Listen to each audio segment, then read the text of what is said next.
staff member Eric here again with part 2 of our trolling motor mounting video. Today we're going to go over how to actually mount all the components we put together, how to mount the remote steering box, the battery, PWM, and the trolling motor. I do need to correct myself. Earlier I called it a power width modulator for PWM. It's actually a pulse width modulator. So there's that. And so yeah, we're going to get into it and we're going to go through all the parts. All right, everybody. So we're going to start at the back here. We have a Minn Kota 45-pound thrust trolling motor. These two stainless steel eye bolts here are attached to the foot controls for the rudder steering, but now they steer the trolling motor back and forth. We do have to adjust the angles, but that's not a big deal. We did utilize these quick disconnect power connectors on all of our connections. You'll notice all the wiring is in wire looming. What this is going to do is it makes it more organized, first of all, but secondly, the most important part, it makes it so the wires are not exposed to UV light. UV light will destroy these wires because they aren't really actually outdoor rated wiring.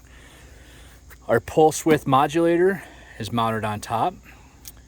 Inside, the PWM is mounted in there on small plastic standoffs that you would see on like a motherboard, so that there's air flow underneath the PWM.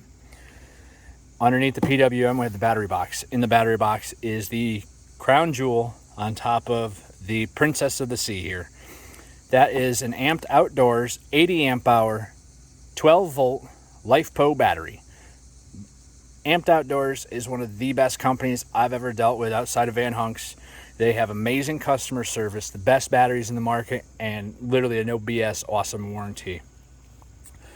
Coming out of our PWM, what we did is we took all the controls that were mounted to the PWM. They come with like a 6-inch lead. We cut them, soldered them to a Cat 5 network cable, and then relocated it up to here. So this is our remote control box. You have reverse, forward, off. So forward, we turn it on, and now we have a spinning trolley motor. All right. This is mounted by Velcro to a piece of aluminum that I bent up. It should stay there pretty well. We'll see how it goes.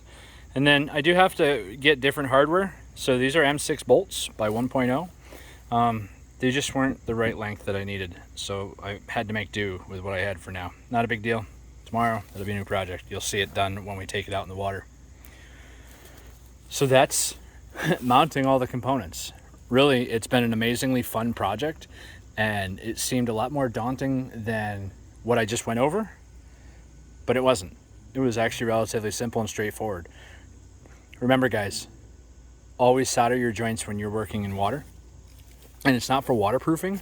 I mean, it is to a degree, but it's more for making sure the corrosion stays out of all your connections. So outside of that, there isn't much else we can do. I'm actually looking at replacing this battery box already with one of the kayak specific battery boxes. That's 2 layers. So I could put the PWM on top, the battery box down below, and you know, it keeps everything dry, airflow going around it. You know, none of this contains stuff.